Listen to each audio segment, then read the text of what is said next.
verset 30.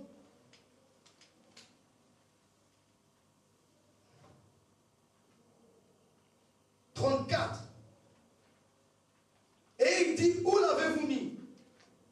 Seigneur, me répondirent-ils, viens et vois. Jésus pleura. Verset 38. Jésus, frémissant de nouveau en lui-même, se rendit au sépulcre. C'était une grotte et une pierre était placée devant. Une pierre était placée devant. Où l'avez-vous mis? Dit Jésus. On lui répond, viens et vois. Jésus pleura. Il a pleuré parce qu'on l'a mis dans un tombeau, dans une grotte, et on a mis une pierre. Il pleure parce qu'il pense que c'est fini pour Lazare. Dieu ne peut rien. Jésus pleure pour ça. Ah! Vous le mettez dans une grotte. Vous scellez la grotte avec une pierre. C'est ça que je devais voir. Le tombeau. Je pensais le trouver sur un lit. Mais vous le mettez dans le tombeau. Ça a fait pleurer Jésus. Ça le fait pleurer de voir à quel point les hommes sont incrédules. De voir à quel point les hommes râlent tout le temps. Ça le fait pleurer de voir que malgré la mort, on ne prie pas Jésus. Ce qui énerve Dieu, je vous parle comme un prophète, ce qui dégoûte Dieu, c'est que vous le limitez. Dieu est capable de guérir seulement quand on est malade. Là, il n'y avait pas de grotte quand il était malade. Il n'y avait pas de pierre dans sa grotte, devant le tombeau, devant le sépulcre. Mais quand il est mort, là, c'est fini. C'est fini. Ça blesse Dieu. Comment pouvez-vous penser que moi, Dieu, je ne peux pas agir même dans la mort? Comment pensez-vous que la mort, c'est la fin? Comment penses-tu que la situation que tu vis, cette dureté que tu vis, cette difficulté que tu vis, moi, Dieu, je ne puisse pas agir, même si on te ramène au Congo, même si tu restes 20 ans célibataire, même si tu as eu le cancer, on t'a enlevé un sein. Comment penses-tu que je ne peux pas agir après ça? Toi, tu veux que j'agisse seulement avant ou pendant. Dieu n'aime pas seulement agir avant ou pendant. Il aime aussi agir après. Alléluia. Tu dois connaître les 3 dimensions de Dieu. Avant, pendant et après. Amen. Dans le passé, il nous a parlé par les prophètes. Mais dans les derniers jours, dit Hébreu. Donc il y a un dernier jour, il y a la fin en Dieu. Il envoie Jésus. Jésus agit à la fin de toutes choses. Amen. Amen. Il est la fin de la loi. Il n'est pas le commencement de la loi. Il n'est pas le milieu, la moitié de la loi. Il est la fin de la loi. Il le dit lui-même. La loi témoigne de lui. Les prophètes témoignent de lui, mais il n'est pas venu dans la loi. Il n'est pas venu dans les prophètes. Il est venu à la fin des temps. Quelle belle journée. Amen. Ce n'était pas le message que j'avais préparé depuis un temps. Je voulais qu'on continue l'ombre. Amen. Amen. Mais le Saint-Esprit m'a guidé depuis hier à préparer ce message. Je l'ai compris jeudi quand le pasteur Aristote prêchait. Ceux qui ne viennent pas les jeudis, vous ne savez pas ce que vous ratez, je vous assure. Moi, je vous invite vraiment, ceux qui aiment Dieu, à venir les jeudis, dans la réunion des prières. Amen. Amen. On prie, on cherche la face de Dieu. Et le pasteur Aristote nous exhorte par des paroles puissantes. C'est une grâce, on est bénis les jeudis.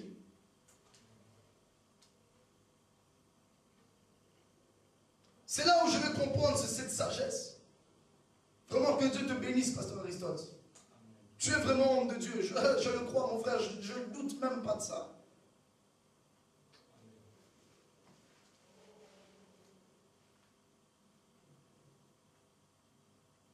Il a ouvert les yeux de l'aveugle.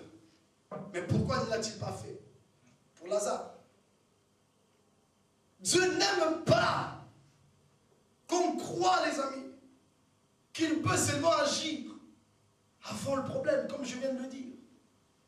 Non. Ni pendant. Très souvent, nous voulons voir Dieu juste avant que la catastrophe arrive. Or, dans la Bible, je vois deux histoires. Je vois Shadrach, Meshach et Abednego. Les amis. Alléluia. Le quatrièmement n'a pas apparu avant qu'on les jette dans le feu. Alléluia. Le quatrièmement n'a pas apparu quand on a pris la décision de les nier. Le quatrièmement n'a pas apparu quand on est en train de chauffer 7 fois plus chaudement la fournaise ardente. Il pourrait venir à ce moment. Non, ça c'est pas Dieu. Le quatrièmement pouvait venir lorsque Shadrach, Meshach et Abednego ont mis un pied dans le feu. Non, ça c'est pas notre Seigneur. Il vient quand les 3 hommes sont de la plante des pieds jusqu'à la tête dans le feu. Dans le problème. Quand c'est fini, on ferme la fournaise, c'est fini. Alléluia. Dieu arrive dans le feu. Mais c'est dangereux. On va brûler. Ils n'ont pas obtenu une vision que Dieu allait venir dans le feu. Ils ne savaient pas. Ils sont restés calmes. Dans la tradition juive, des textes hébraïques, ils chantaient dans le feu. Pendant qu'ils brûlaient, ils chantent. Alléluia, gloire à Dieu. Et tout d'un coup, la Bible dit dans Choaki, version grecque du livre de Daniel, des nuages apparurent dans le feu. Et Dieu souffla une rosée douce et légère. Et la rosée commençait à couler, à descendre sur eux. C'est ça qui les protégeait. Il y avait une colonne, une nuée au-dessus d'eux, là où ils étaient dans le feu. Dieu a fait une barrière. Et ils ne sentaient pas la chaleur. Alléluia. Ils sentaient la rosée sur eux. Alléluia. Je vois un autre homme du nom de Daniel. Dieu n'a pas apparu. Quand on prend la décision de jeter Daniel dans la fosse aux lions. Mais Dieu apparaît dans la fosse aux lions. Quand les lions sont là, prêts à te dévorer. Amen. Alors Dieu arrive. Amen. Ces hommes ont vécu cette expérience. Ils ont goûté à Dieu dans les problèmes. Quand il était trop tard, on est déjà dans le feu, c'est fini. Qui peut s'en sortir de là? Personne. Je suis déjà dans la fosse aux lions. Qui peut s'en sortir face aux lions? C'est fini. Dieu n'est pas venu avant qu'on les jette en dernière minute. Non. Ça, c'est dans les films d'action. Très souvent, juste avant qu'on tue l'acteur principal, on ne sait pas comment ils s'en sort. Coup de pied, hop, il prend l'arme, il tire, il a gagné. Non. Chez Jésus, on va te tirer dessus. Une balle va percer ta tête. Oui, tu vas tomber par terre.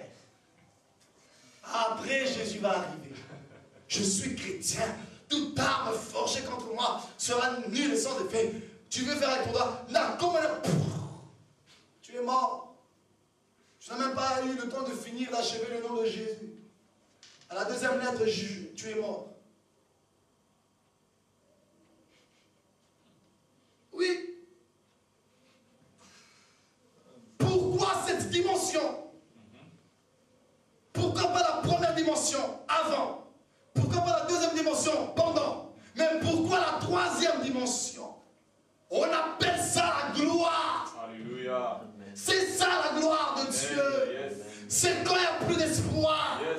C'est quand il n'y a plus de vie. C'est quand il n'y a plus d'homme. C'est quand il n'y a plus de solution. Alors la gloire arrive. Alléluia, gloire à Dieu. Amen.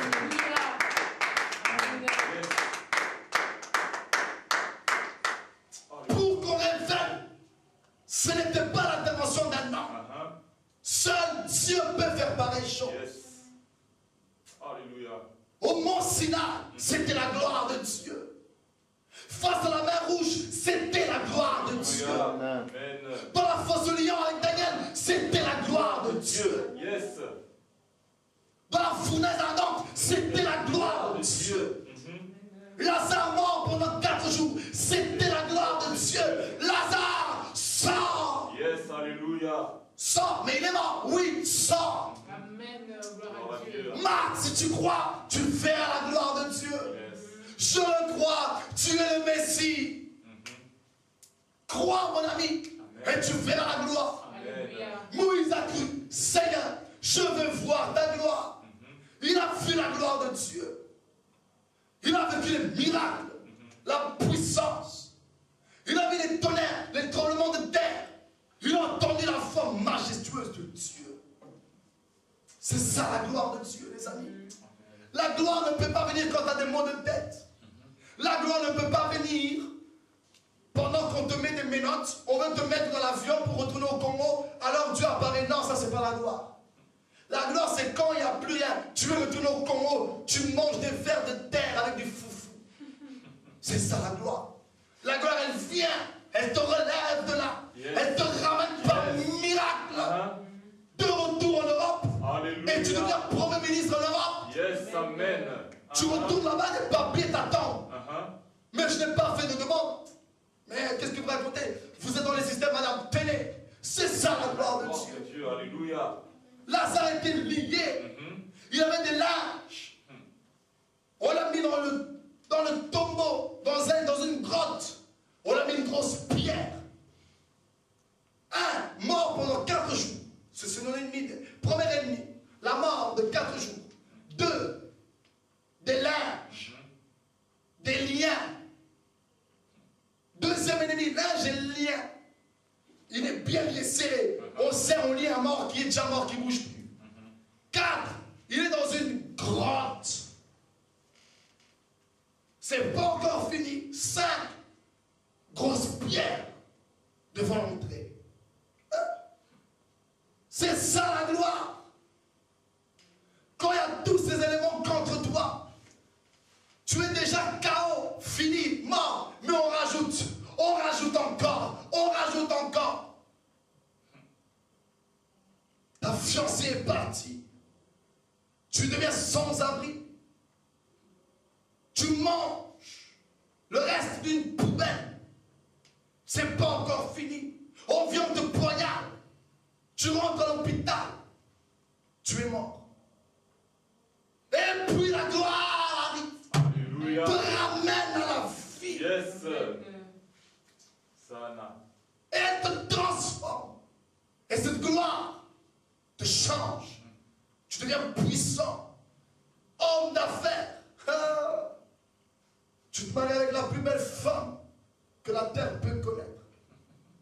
C'est ça la gloire. Amen. Que veut dire la gloire? En hébreu, on dit kabot.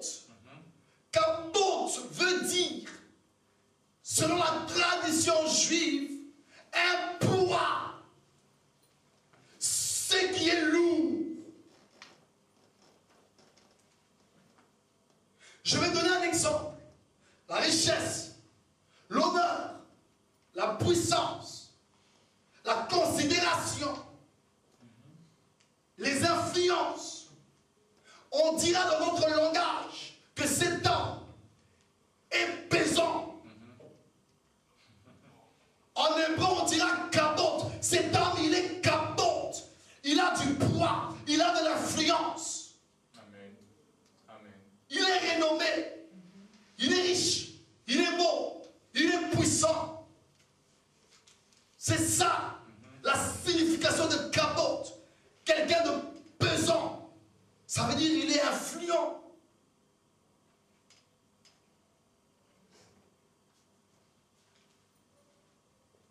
pourquoi qu'abonde, qu'on dit en français gloire, chez les Hébreux, ça veut dire un poids.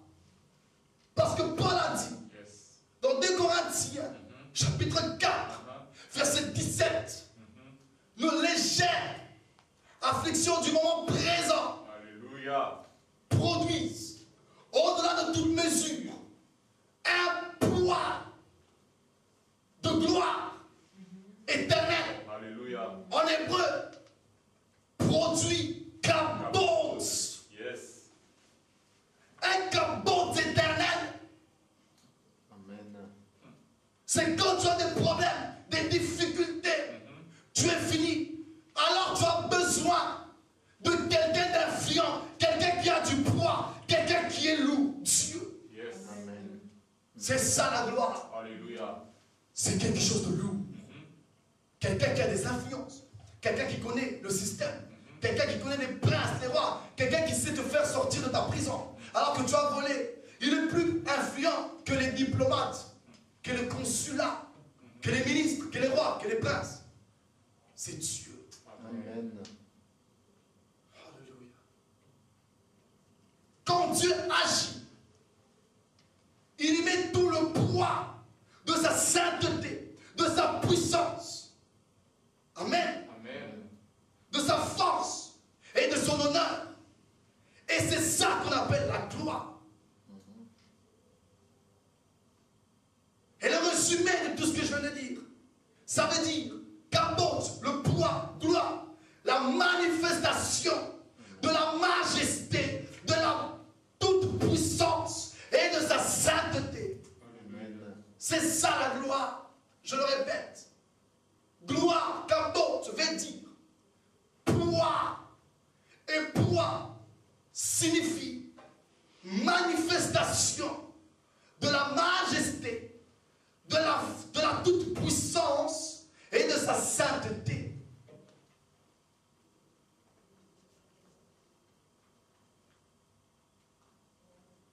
Amen. Amen. Quand tu es mort, comme Lazare, tu ne manges plus, tu ne prends plus de poids, tu es léger. Alors tu as besoin de la manifestation, de la puissance, de la force, de la sainteté de Dieu. Tu as besoin de kabod pour qu'il vienne te donner du poids. Ça veut dire qu'il te relève de ta poussière. Dans le dictionnaire Larousse, gloire, c'est ça aussi, ce que ça veut dire. Quelqu'un qui a du pouvoir. Ça veut dire, il est très riche. Il connaît les hommes puissants de ce monde. Voilà, donc on appelle ça, c'est quelqu'un qui a la gloire. Mes amis, j'ai une bonne nouvelle. Ne sais-tu pas que l'homme est la gloire de Dieu? Yes. Amen. Tu es sa gloire. Amen. Ne t'inquiète pas. Tu as du poids pour Dieu. Tu es le poids de Dieu. Tu es sa gloire. Il ne t'abandonnera pas. Si tu meurs dans tes problèmes, la gloire de Dieu disparaît. Tu es sa gloire. Alléluia. Alléluia. Voilà pourquoi tu peux supporter le feu. Parce que tu es sa gloire. Yes. Voilà pourquoi tu peux supporter les problèmes. Parce que tu es sa gloire. Amen. Et sa gloire, c'est la puissance, c'est la gloire, c'est l'honneur, c'est la richesse, c'est la force, la véracité qui est manifestée. Dieu fera des grandes choses par toi. Dieu fera des grandes choses dans ta vie parce que tu es sa gloire. Tu es kabod. Alléluia. Tu dois le savoir. Tu as du poids. Paul l'a dit. Nos légères afflictions du moment présent produisent, au-delà de toute mesure, un poids de gloire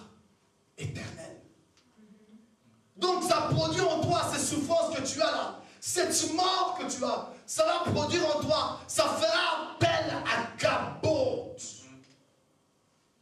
Ça fait approcher Kabod. Au plus tu souffres, au plus tu es persécuté, au plus Kabod s'approche. Tu veux voir la plénitude de Kabod? Meurs.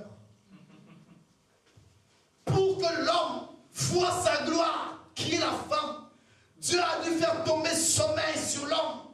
C'est l'image de la mort. Alors, Ève va sortir des côtes d'Adam. Et elle va devenir la gloire de l'homme. Parce qu'Adam est arrivé au bout. Il est mort. Il dort. Pourquoi Jésus est ami avec Marthe, Marie et Lazare? Parce que Marie a offert Kabod à Jésus. Ses cheveux. Il a essuyé ses larmes avec les cheveux. Et Paul l'a dit dans 1 Corinthiens, non, 1 Corinthiens 11. On va mettre le livre. Qui aime cette parole? Poussons des cris de joie. Alléluia. Amen, alléluia, Hosanna. Amen, amen, amen, amen, amen. Alléluia. Jésus est bon.